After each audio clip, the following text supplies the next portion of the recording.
Oh, there you go. It's recorded, everyone, in case you didn't hear. So I'm going to start sharing the screen, and Joe, I'm going to pin you as the spotlight, and let me get my screen set up for us for this, and we will be good to go. So give me 1 second. All the fun technological things. Okay. So you are good to go, Mr. Joe, for your presentation. Thank you very much, Emily. Good evening, everybody. My name is Joe Weatherby. I'm a longtime resident of Key West, a captain, a dive instructor, and I've done many different types of projects, mostly around diving for several decades. I'm much older than I look. Um, I would very much like to thank my friend Sally Bauer for having me and giving me this opportunity to speak to the public, my friends and neighbors, and John Hazelbaker as well, and the executive director, my longtime friend, Lisa Mongi. And yes, I am jealous. I'm not in the Galapagos with her. Um, I, uh, I often get asked, how did I get into this line of work? I'm not aware of any curriculum where they do this kind of thing, artificial reefing. I sort of backed into it, and I've had a lot of success over a long period of time. I do not put myself forward as an expert, but I've learned a lot of things about aspects of reefing. We've done it successfully, demonstrably so, and we've learned a lot along the way. We're still learning, and we have a lot more to do. So I appreciate you even paying attention to me. Um, go ahead, next slide, Emily, please. My thank you history of diving. My company is, go ahead, back one, if you would. Yes, my company is Artificial Reefs International. And I'm the president and owner of Artificial Reefs International, a Florida-based for-profit corporation. However, I I would like to tell you first of all, when I tell you things today, what you're getting is mostly Joe Weatherby's opinion. So take that as you will. Artificial Reefs International is my company, but if we're working on a project, I would describe Reefs International as a team of experts. We typically have an environmental. We always have an environmental expert, uh, usually Fred Bador from CRB in Miami, our good friend and teammate, and he's qualified to do anything with cleanup as far as hazmats go, and he's quite good at it, and his team is quite good at it. They're very well credentialed, been in business out of Miami for over 30 years. We also work with Bill Horn and Fish Haven Services. Bill Horn does our permitting work. Bill Horn is one of the authors of the Florida State Artificial Reef Plan, was with Florida Fish and Wildlife for 25 years, and is now has his own consulting service. We work with him pretty much exclusively. He's one of the best in the world at understanding the very complex permitting and requirements for doing artificial reefs correctly.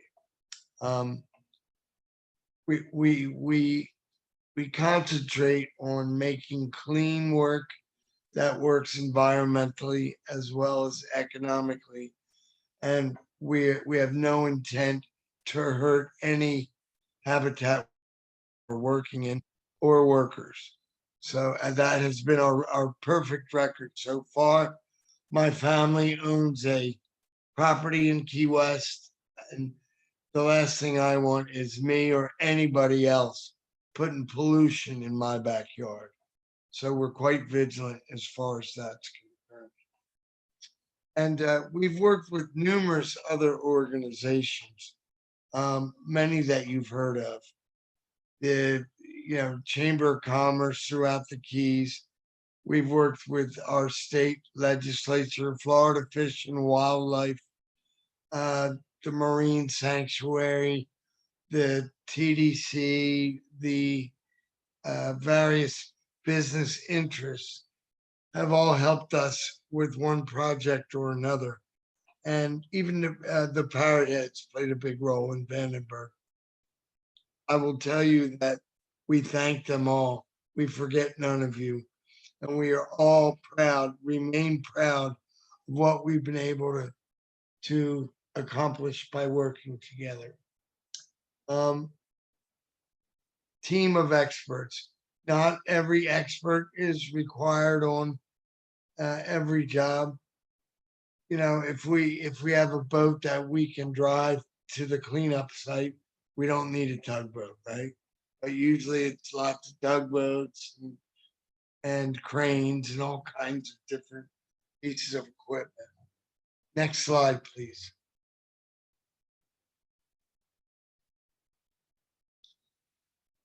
I will tell you that, as recently as today, I Googled what is an artificial reef, and there are no straight answers.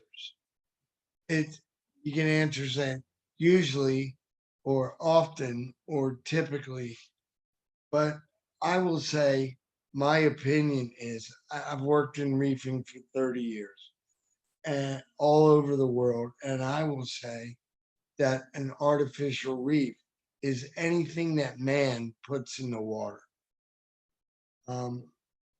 Ships, aids to navigation, bridges, dams, marinas. I don't want to argue with anything. If a guy going to a ball game is wearing a hat, is it a football helmet or a hat? I say it's a very easy thing to say it's both of those. Price to the Abyss in Key Largo, art project or artificial reef? I'd say it's both. I say that easily. The colonial Americans sank ships in New York Harbor to prevent the British getting in there to start the Revolutionary War. Alexander the Great used artificial reefs to block the harbor in the Levant. These were artificial reefs as well as shipwrecks. I think that, I used to say beer cans are artificial reefs, but they are, if you're diving and you find one, it will often contain an octopus or a hermit crab. I think it's a reef. It's also a beer can, and I'm not in favor of it, but I'm not sure I want to be the guy that says that's a reef and that isn't. We have them also around the country and around the world to create waves for surfing. That's not something I've done, but I think it's certainly an artificial reef, whether it works or not. And I believe that all ships sunk are artificial reefs. They sunk in wartime, hurricane, or by reefers like myself, regardless of what the reason is. And we've also seen where, we started to recognize shortly after the war more readily that coral and fish were colonizing these structures, warships sunk, and calling them home forever and transforming their appearance and the ecosystem that surrounded them. I think that's very compelling, and the case can easily be made. So I'm not sure. I'm not the guy to argue that either way. I've seen a lot of reefs around the world, and I've also seen them, like the USS Arizona, 500,000 gallons of black oil still leaking out of that ship. Coral and fish all over it. Is it a reef? I think absolutely.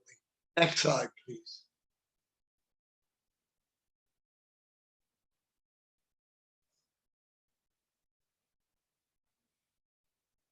All right, and there are many uses. I think more people define artificial reefs by what their intended use is for, rather than what it physically is. Because I can say to you that there's 42 bridges, I think, between Key West and the mainland, all of which are artificial reefs, in my opinion, none of which were put in for the purpose of reefing. They're to hold the road up, right? So they become they become they become reefs, and fishermen have long recognized the value of structure on the bottom of the water. They've been used for shoreline protection, like the picture on the slide, or surfing, art projects. We've engaged in a lot of that kind of stuff ourselves. And I could say that mostly they serve more than one objective. And so the opinions I'm offering today, even though I'm a true believer in artificial reefs of most kinds, I think ships are, for me, they're the most interesting, most successful, most rewarding. I drank all the Kool-Aid a long time ago, you guys. I'm a believer. Next slide, please.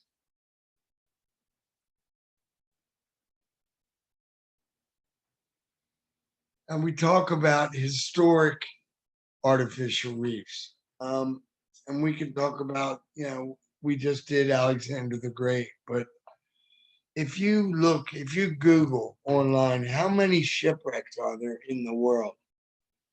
The UN says over 3,000. So we can use that number.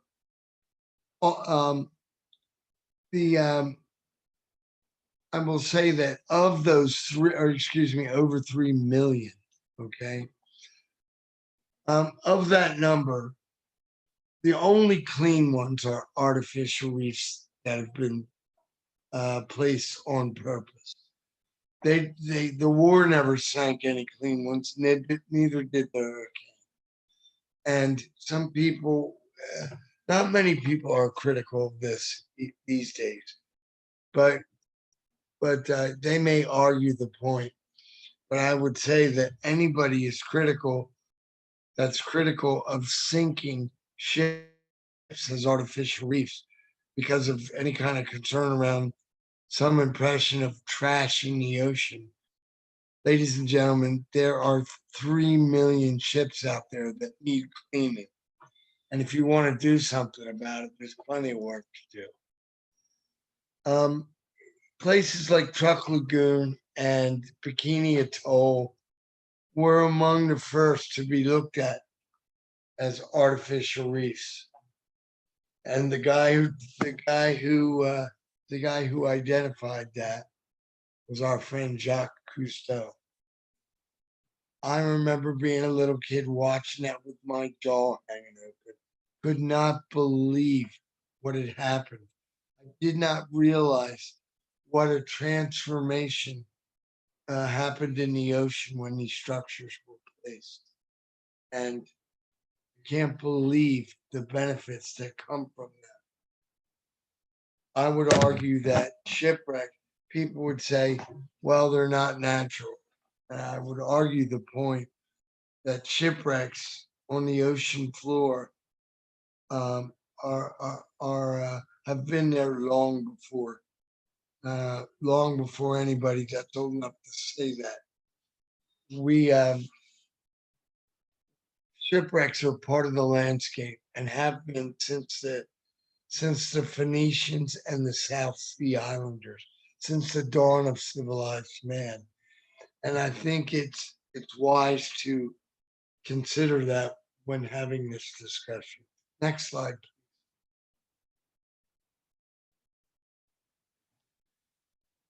Currently, artificial reefs, there are many types. We've discussed some.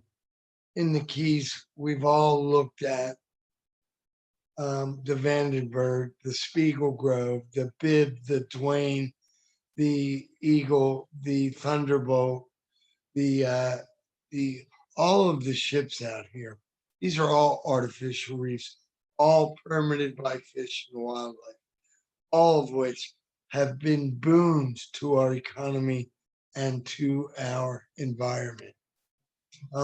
There's a study out on the six counties on the southeast coast of Florida about the jobs, tax dollars, and revenue they throw off for the state. I'm telling you, artificial reefs are responsible for tens of thousands of jobs in Florida, tens of thousands of tax dollars, millions of tax dollars, millions of dollars in free press, and helps us pay our bills as Florida taxpayers. They're all very good at growing fish species in species and abundance, and we've documented plenty of that. This is not new. This is not barely understood. This is very well understood. What I tell potential clients when I'm talking to them is my company is, we do economic development. We can call it sinking ships. I would say our company fills hotel rooms, and we've done it all over the world. We have more coming up. So I'm proud of that. I think it's important. I think it's a rare thing in this day and age when you can say that you create jobs, drive tax revenue, make money for business, and good for the environment. And I proudly say we are. And so are our clients, and so are our friends, so are of our team of rock star reefers. Next slide, please.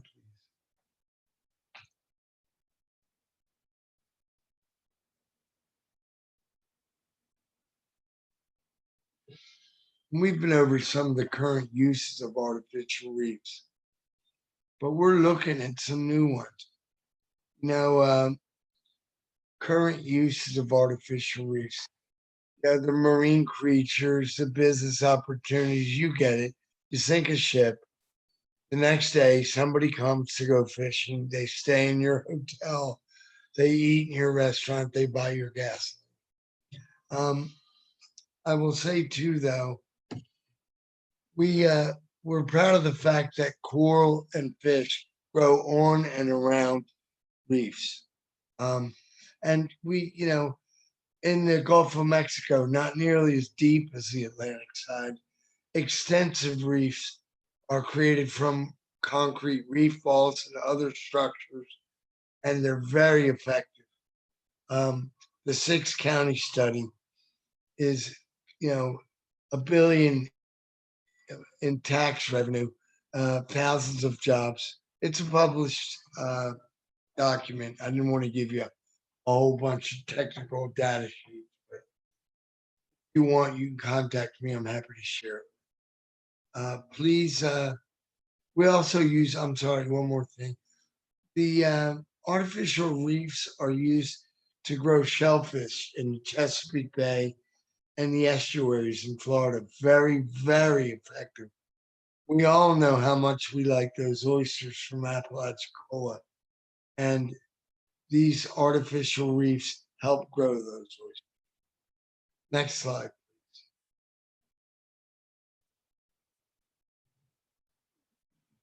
All right, what we know about artificial reefs is that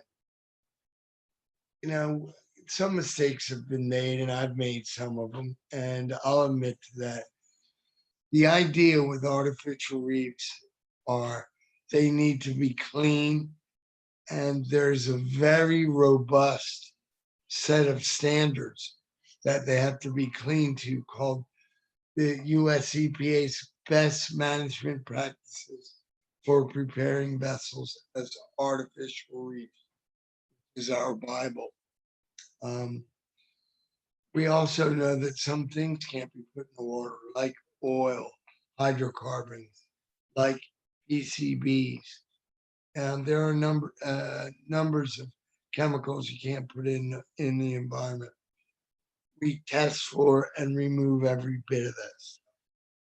And what we know is, everybody I think might know about the reefs created off of Lauderdale, that were 7 million tires were cabled together because they were free, and there was a lot of them. Coral doesn't like growing on tires, and over time the metal cables break and the tires start moving around. They proved not good material. They would bounce around and kill coral. They're ugly. They don't grow coral. Didn't work very well.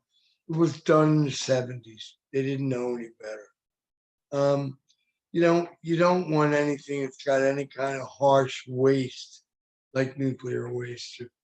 And we take out electronics and wiring, rubber, plastic, those kind of things.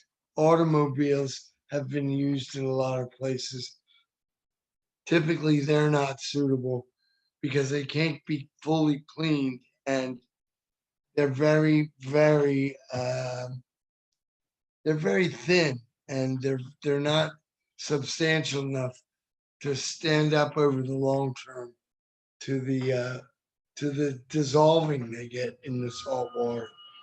So we don't look at these things anymore as being, real good candidates for this. Ships are, concrete is. Next slide, please. Problems encountered and challenges we've identified. I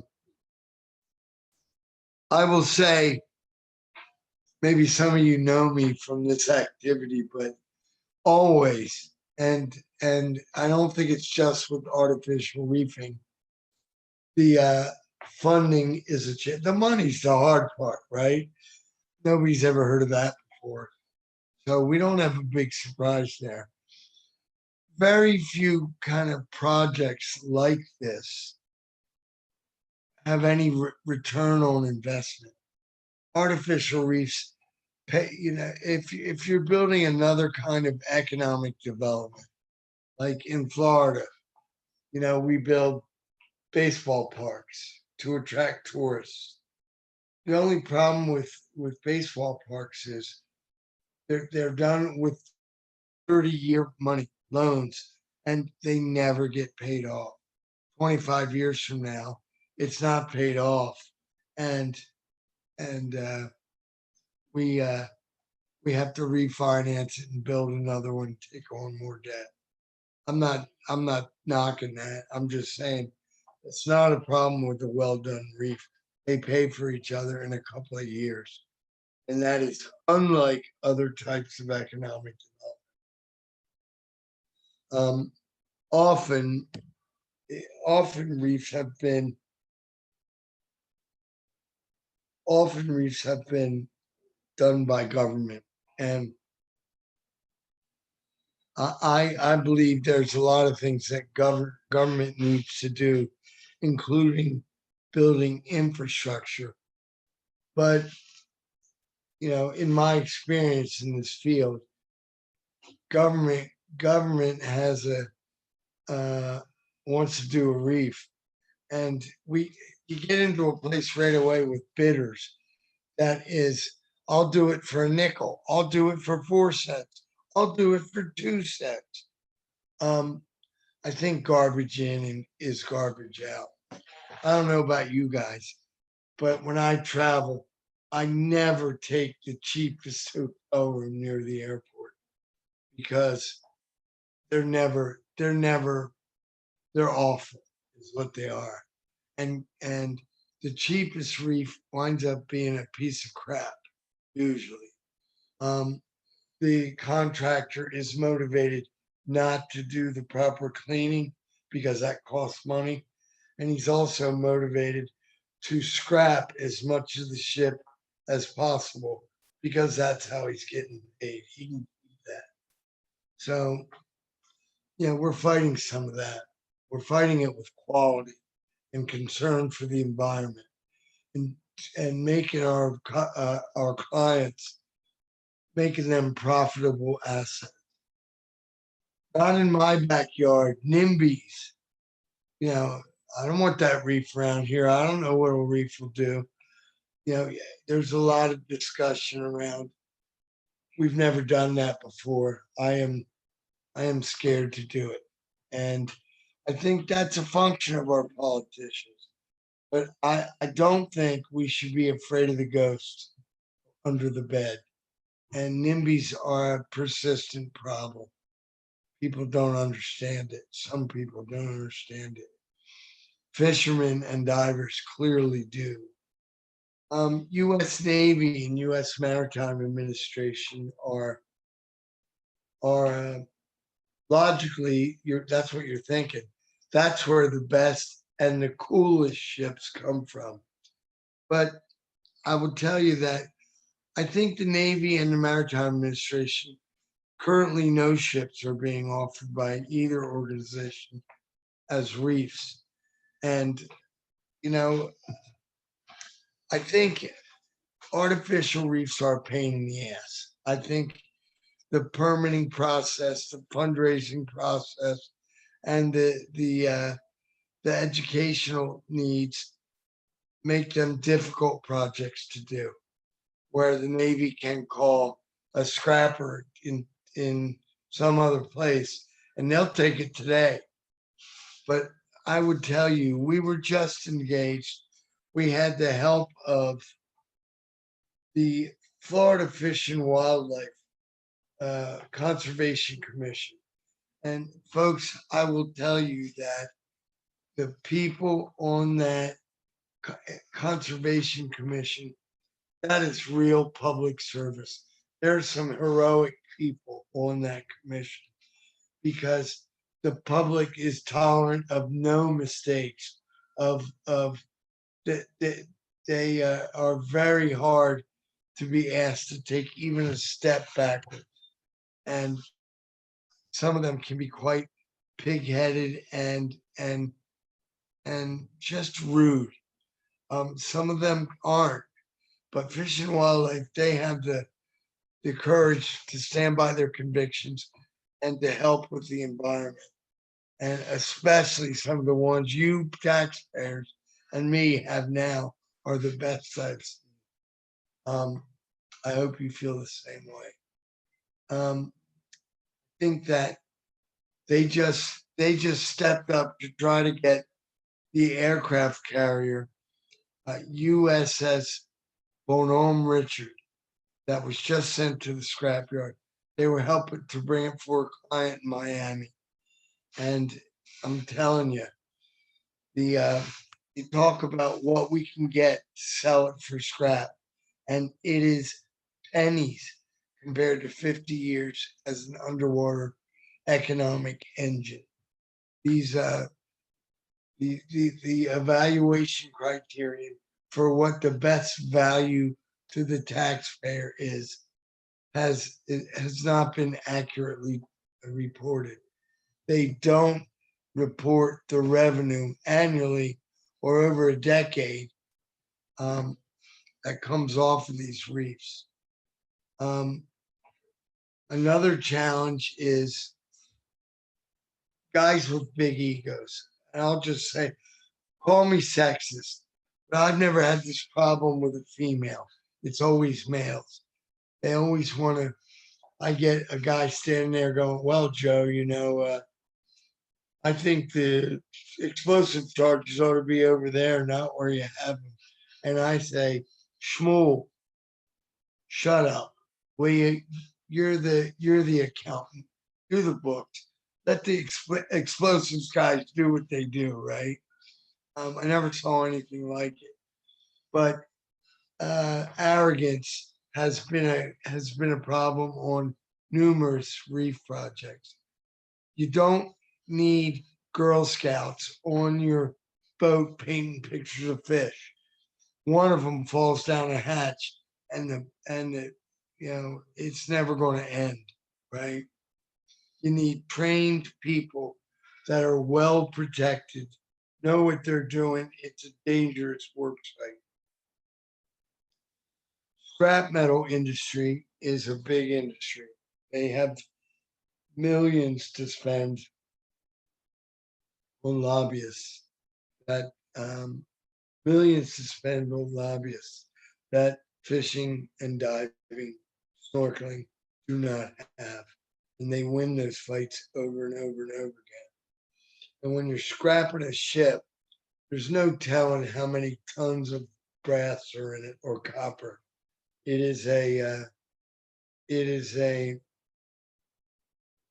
I would say a very hard to track flow of materials. I'll say it like that. But we never have the money to match scrapping for ships. And the other thing is, I can understand the Navy and MARAD on this score, but it can take years for funding and permitting. And I will say that we have long worked on this challenge, and I think that reefing, the first reefing program started in Florida, comes from the 1940s. We have a mountain of data. We understand this very, very well. Still hear the argument from people that the jury is still out on artificial reefing. The jury has been in for decades on artificial reefing. I will say that I hear the jury is still out from people who have some other kind of motivation. I get paid to study some kind of fish, or I want that ship for something else, or I'm a scrapper. I think arguments like that are suspect. I think also best value to the taxpayer would be a good yardstick to measure this by. But it takes a while to raise money, and it can take a long time to pull the permits.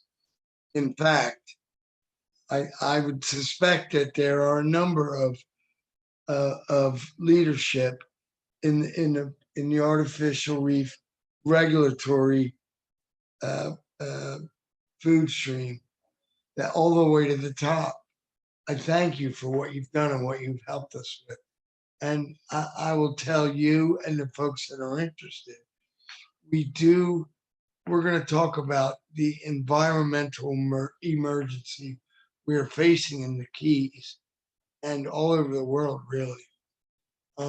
We are going to ask that our permits for these upcoming reefs, if we have an emergency, let's treat it like an emergency. Let's fast track the paperwork. It doesn't take long to move it from this side of the desk to the other side of the desk.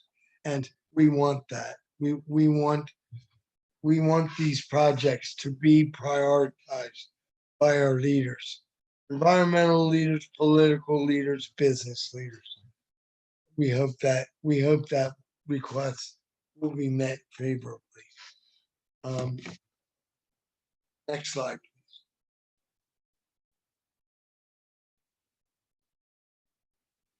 Learning from mistakes. We've made them. Spiegel Grove, she was upside down for a while and got rolled back over. Spiegel Grove, just so you know, folks, is one of the most successful artificial reef projects in the history of artificial reefs. That was very scary and very um, it was quite a big splash when Spiegel Grove moved and laid back down over a keel. But I hope you don't mind, my friend, but I would quote Andy Newman. I talked to him after that happened, and he said, "This story writes itself. It's the best thing I ever heard." And Spiegel Grove liked it too. Vandenberg, I'll own up to mine. I think we met with some very unscrupulous people, and we were over budget. Um, I would never want to be having that conversation ever again with Florida Fish and Wildlife, National Marine Sanctuary, Governor, Mayor of Key West, Mayor of the county, Governor of Florida. Let me tell you, that's not a comfortable place to be. But I learned a lot from him. And we went over budget with Vandenberg because we were sort of over a barrel. Long story, but I'll just say this. Nobody says much about it today because that money has been back in the bank for years now. We just passed the 12th anniversary. And, the tire reefs, we made mistakes with that. We've made mistakes over putting things down that were too light and moved around a whole lot and bounced on the reef bottom. I attended the sinking of the Yukon out in California. It's a great and successful project, but there was a little mishap when it was sunk, and I've talked to those guys. They learned their lesson too. I think that expertise is the key. These are not jobs for volunteers. They're jobs for people who know what they're doing. And by the way, I'm no naval architect, but I try and my job is to pick the right skill set, talk them into getting involved, and hold them together when they get pissed off at me. So that I know how to do. Next slide, please, Emily.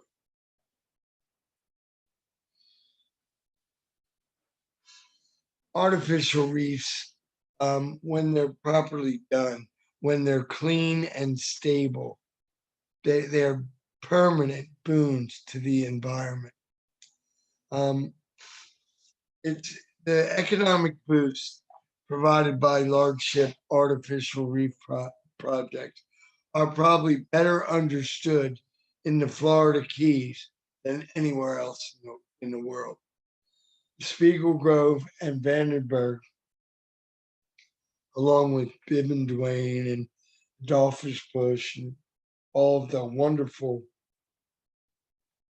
big historic reefs that we have down here, have been nothing but a job creator, a media creator, positive environmental home runs with, when we sang Vandenberg and the guys in Largo sang Spiegel Grove, we looked for places and worked with Fish and Wildlife to determine that they were devoid of life.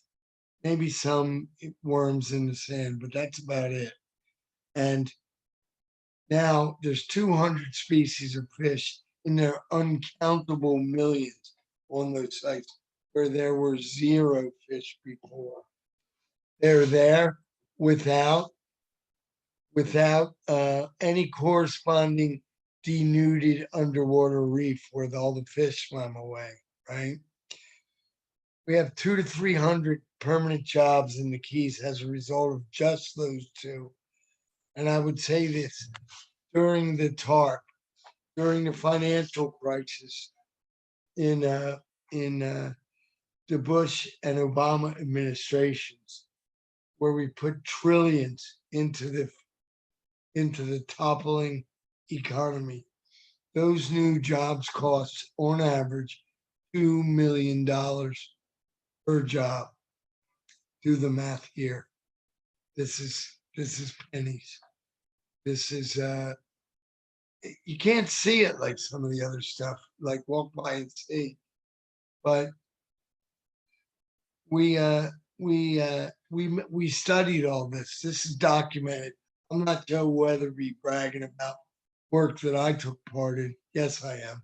But nonetheless, people with actual economic sheepskins did this work. They're home runs. The other thing is, we look at Vandenberg. So it costs $8 million. Forget the commerce. Vandenberg throws off over $1 million per year in sales tax revenue. It's a big number, right? And the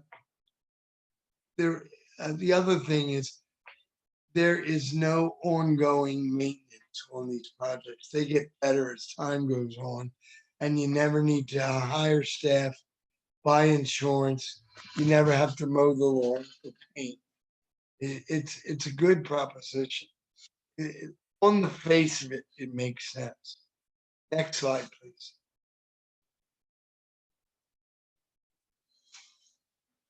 We're talking about economic benefit. We get it in Florida. Commerce, jobs, free press. Communities, I don't know what the budget is for advertising combined between TDC, all the hotels, restaurants, all the business down here. It's in the tens of millions. And we did something like $40 million the first year in free press that we got on Vandenberg alone. We got more in free press than Las Vegas spent to advertise for the whole year. The growth of the fish, the health of the coral growing is very difficult to measure, but it's got a value. I'm just saying this is to be looked at as this is not kid stuff, serious business. Next slide, please. I'm here to announce, a lot of people know about this. I'm not the most secretive of people. We have my group. There are many proposed future Florida artificial reefs. My group is doing 2 in Miami, 1 in Islamorada, 1 in Marathon. I ask you to support these projects. They're good for your way of life in the Keys. No fishing, no diving, no Keys. That's the way I see it. So I will be proud to discuss that with you. Urge your politicians, urge your friends and neighbors to support these projects. Some very capable people working on them in your backyard. Next slide, please. We also have plans around smaller artificial reefs. There's a group formed now called the Recreation Action Committee and a Restoration Action Committee, pardon me. A lot of well-known community leadership has agreed to be a part of this. And we're contemplating things even like bait fish reefs and reefs that's designed to support certain sport fishing species that are very, very valuable to our economy down here. We have an emergency in the Keys, and the sanctuary will tell you that. I'm not aware of one reef anywhere in the world that is doing well, healthy and improving. I couldn't name one tonight. What we have acknowledged is an emergency. Anybody who's been here longer than 5 years, I think would agree. If it is an emergency, let's treat it like an emergency. Let's fast track the permits. The time for new reefs is now. I will tell you that the regulatory infrastructure has so far been nothing but encouraging and helpful. And there are pictures of the beaches covered with dead fish, Southwest Florida. Stony coral tissue loss disease has now got a foothold in the dry tortugas. It's coming from everywhere, and everyone agrees the new diseases are killing the coral faster than at any time in history. It's an emergency. I don't know if we can even solve it, but artificial reefs are certainly part of the solution and not part of the problem. And there is the iconic reefs effort underway at the Marine Sanctuary. I don't know if you guys have ever met Ken Niedermeyer and David Vaughn and some of these people that are involved, but these are smart people and they care about the environment. And the work is nothing short of amazing. And leadership at Fish and Wildlife and Sanctuary and all throughout the NGO, it's not always popular. And these are hard jobs to have, but they're doing something and they are thinking outside the box, which the time for sitting on your ass and doing the safe thing is well past. And if you don't think so, go snorkeling this coming weekend. The fish die-offs are nothing short of scary. And the way the reef looks compared to long time ago, like old timers say, conks and old Key Westers like me, they're telling the truth. All right. The outplanting, the new coral being planted, what they have planned for iconic reefs is 50 acres, 10 years, and $100 million trying to save these reefs. I don't know if it'll work or not. I encourage this kind of thinking and this leadership. The money scares the death out of me. And frankly, I've never heard of anything ever in certainly marine sanctuary history that costs half that. But I think we have to stop doing the safe thing. It's not working. There's no measurable success with staying put. Everybody's got to get up and fight, and we're seeing real leadership here. Yeah, the coral, it just hadn't been studied that long. But, artificial reefs, no matter what you want to call them, I will tell you, Gulf of Mexico, you know how many miles of oil pipeline are in the Gulf of Mexico?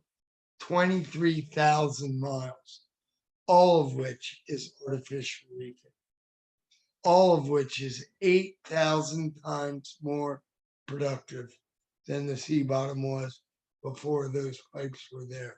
I get it. I don't want oil pumping into my Gulf either, but I use that product every day. So I would say this. I would say keep an open mind, right? And regulators, I'm dead serious. We intend to ask you to fast track our paperwork. The first time around took a little bit too long, undefensibly long, but we made mistakes and there were some mistakes. This time around, we got to have the product. Thank you for that. Next slide, please. I don't think, like I said, the jury is not out. Artificial reefs work. They work all over Florida. You have to do something badly wrong. If you study the rules and obey the rules, you'll be okay. They don't need to move around or leak oil or any of that. I think coral outplanting and a steady artificial reef, well-conceived artificial reef plan will have a positive impact. Does it cure our reef? I'm not going to live long enough to see it. Many of us aren't. I hope so.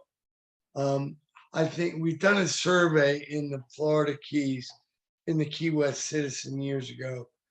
Do you like or don't like artificial reefs or something close, yes or no? And we had 100% yes response. This is popular. It's effective. It is progressive and wonderfully proactive. We need your support. Next slide, please. Oh yeah, that's the other thing I will say. We need, everybody hates it, but we need monitoring. Artificial reefs are effective at concentrating the top predators. And we don't, I like fish. My neighbor's a fisherman. I'm a charter boat captain. However, we don't need to hurry the killing of the breeding stock. So we have to get some, good rules about monitoring. And I would say this too. We are in danger now of waiting too long, not acting.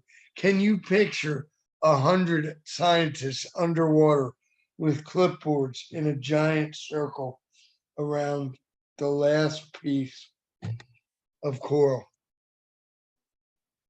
looking for all the world like Charlie Brown's Christmas tree? I think it's important to get going. Now, no more talking. Time to go. Next slide, please. Oh, geez, I thought that was the last one.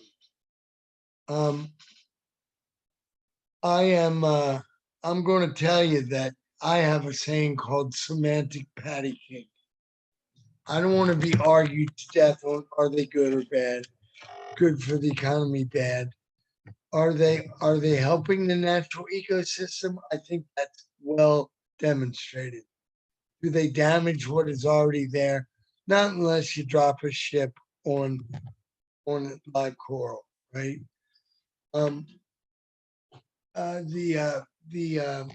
argument surrounding species, not non-indigenous species like lionfish. Guys, we can argue that, but it's a fool's errand arguing that. Lionfish are here. They're not going anywhere. And the only place where they're being managed at all is on artificial reefs with dive masters killing them for dinner. They're in the mangroves and 1,000 feet deep. They're not going anywhere. Orange cup coral, it's here. Whether we like it or not, it's here. It's on the artificial reefs, on the bridge, it's on AIDS navigation. It's everywhere. So I think it's not trash in the ocean. I think the argument is about how they got there to begin with. I think I could make a very convincing argument that the human species is an invasive species on this continent. But I think that's as nonsensical as arguing the lionfish. Kill them and eat them, right? It's not a reason not to do it. Next slide, please.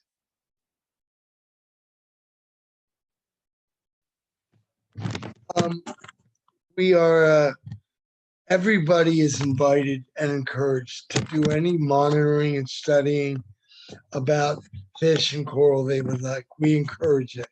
We will even help support it. I'm a guy who builds artificial reefs. And I would say this, I agree with the regulators and that there should be more monitoring and study about artificial reefs. Right now, I can't find any scientist that's asking in a loud voice about a certain kind of study. We're not hearing about studies that are necessary. We're not hearing about the priorities of which one should be done first.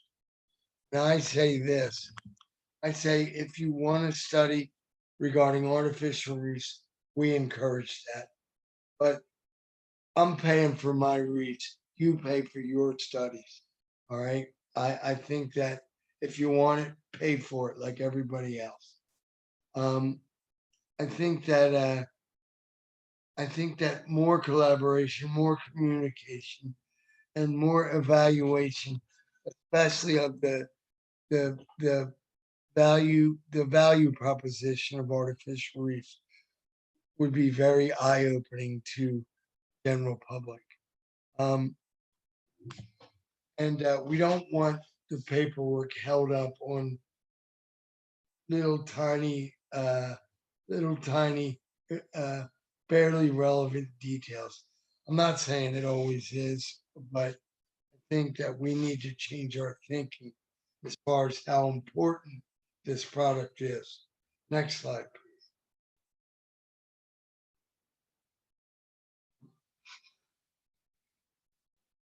100 million for iconic reefs. Is that the most I ever heard of? I support it. I think it's good thinking, good leadership, and it takes real brass ones to take something like that on. Good on you, you guys, all you regulators that are involved. The we have a lot of data. We spent a lot of money over a lot of years gathering this data. The other piece is, I'm not sure that I can claim how bad COVID has been for the environment or the economy in the Keys. Some of what I hear is a little counterintuitive, better than we thought. But artificial reef provides new jobs and revenue overnight, right now, when they go in.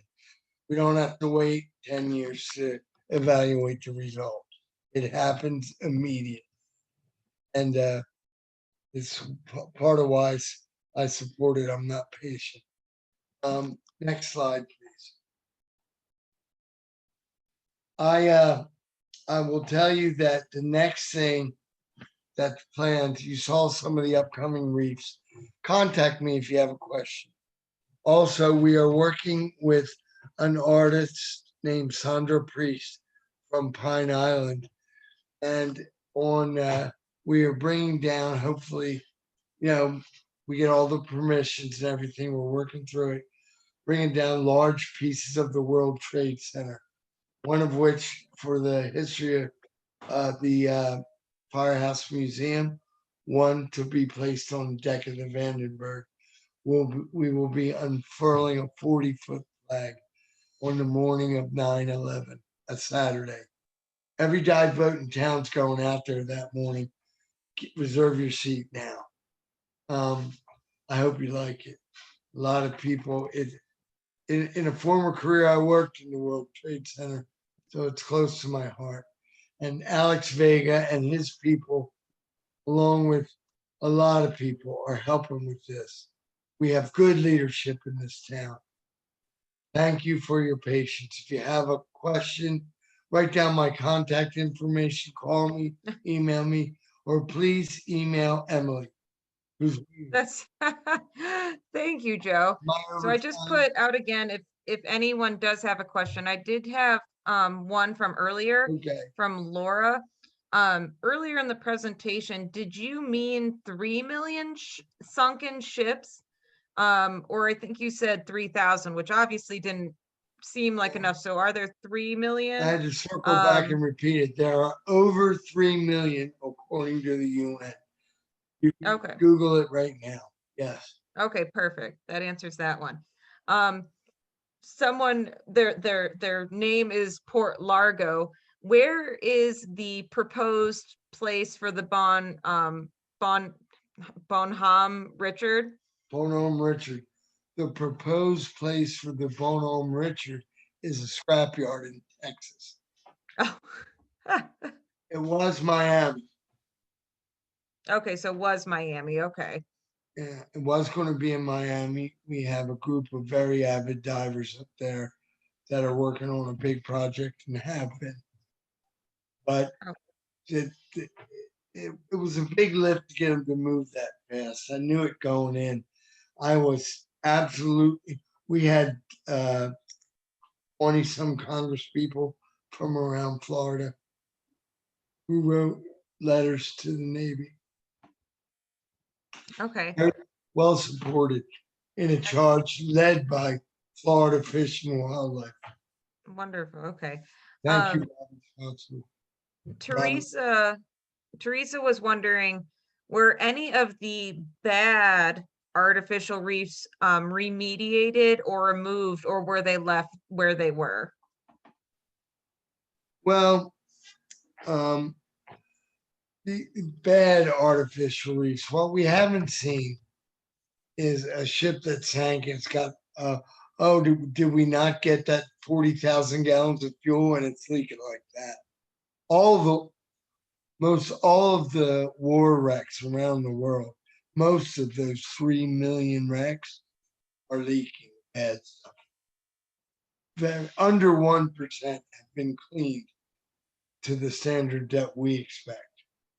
They had all the nuclear waste and gasoline aboard that they were carrying, right? Mm-hmm. So, but most of them remain unremediated because removing oil from a sunken ship 200 feet deep is a very expensive proposition. No, that definitely, that makes sense. I know gosh, it's already, yeah, last year. We had one of the gentlemen speak about the tires off of Fort Lauderdale. I know they've been slowly trying to remove those. That's correct, right? Yeah, I have had a lot of help from the military and from some of the special forces diving people. That, you know, again, we can point to that and we can argue about it. But as a guy who takes these kinds of risks for breakfast, I will tell you this: those guys were trying to do a good thing. They didn't know about that stuff then, Right. and there were originally 7 million. I think. I think they've had several million removed. That's It's an ongoing thing. It's a lot easier to drop them on the ocean floor than it is to chase them all down and pick them up. Yeah. very true. That's very true. Lisbo's iPad would like to know, where in Isle Morada is one planned?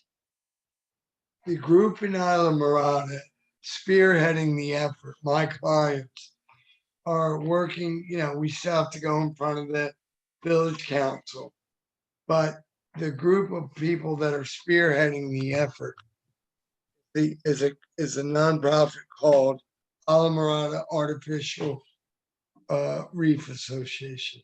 One of the board members is Lisa from History of Diving. And these are people in the business, longtime residents. They're going to pick their site based on clear water, lower current, distance from living coral, ease of access for all the shops and fishermen. So that spot hasn't been identified yet, but we're getting ready to go into that part of it. And contact me. I'll put you in touch. Excellent. I've got another one from an iPad. What is your favorite project that you've worked on so far? You guys, I'll tell you what, I've done this work in numerous countries around the world and numerous places around North America. And I will tell you this: you people care about reefs, diving, and the environment.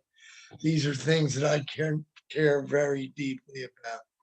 And I wish you all good, healthy, happy lives.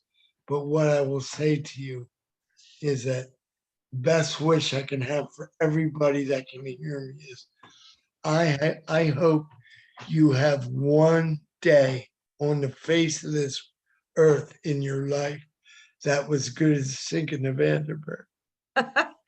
Good. It was good. That is a good answer. One, I hope you have an hour of that in your life. That's yeah. That's the nicest thing I can say. And I know there's plenty of videos online of the whole sinking and everything. So If you sneeze and it sounds like Vandenberg, Google will put you in a whole library of videos. that's it's not a bad thing at all. Yeah. Thank you, Andy Newman. We hit the ball out of the ballpark. Well, hopefully with some of the upcoming future projects, whether it's the ones with the World Trade Center pieces or future artificial reefs, hopefully those will also be hit out of the park as well. I mean, that's kind of the goal here is That's the plan. yeah, That's to the plan. promote promote the project itself, but then that also promotes the keys in our environment as a whole. So, I mean, I think that's a bonus for everybody. Well, I think, does anyone else have any questions to send me through that? Because we'll start wrapping this up. So I'll give Thank you you, a minute. folks. Don't be shy about contacting me if you would like. No, and if anyone, if you didn't get the information earlier, you can feel free to email me because I know all of you have my contact information, so I can send it to you. I didn't get to say it earlier, but I want to thank Silent World Dive Center. They were our sponsors for this evening's Immerse Yourself. So thank you so much, guys. You guys do awesome job with, getting people out to the reefs and the wrecks and everything. And I know you do all your tech diving stuff with folks too on the wrecks. So thank you so much, Silent World. We appreciate it. I'm going to give us a second to see if I got any other questions because you never know. I know I get stragglers. Can I say one more thing to the audience? Of course, Joe. You are, if you are not a member of the History of Diving Museum, do it now. These are people that they're like John Belushi standing in the church with the light shining on them. Help them out. We always appreciate, and actually that's part of your deal, Joe, is you get a membership for the next year to come and visit us whenever you feel like it, which you drop in all the time. So there's $50 I don't have to go look for. Which that's a steal anyway, with all the wonderful things we offer, and you get discounts in the gift shop, discounts on events and things. You can't argue that. That gift shop's got some of the coolest gear in it anywhere. We raised a lot of money during that Wyland event actually from the gift shop, so that was super the awesome. Little key rings, the key rings with the dive helmets and all that. But I would caution you, be careful where in your pocket you have that. Oh, that's excellent. And actually, Joe, Dr. Sally said, thank you very much for an excellent presentation and for the wonderful HDM promotion. Thank you, Sally. I love you, and I appreciate the opportunity you've given me. Well, I think, guys, then we are all wrapped up for this evening. Like I said, I've got Lauren Maple from NASA next month on July 21st at 7 p.m. So if you want to register for that, shoot me an email and I'll get you the link as soon as I have that set up. But until then, thank you for joining us, and I wish you all the best of the rest of the week. And thank you, Joe. This was a wonderful presentation, and we will see everybody soon. Thank you very much. You're welcome, Joe. So long, everybody.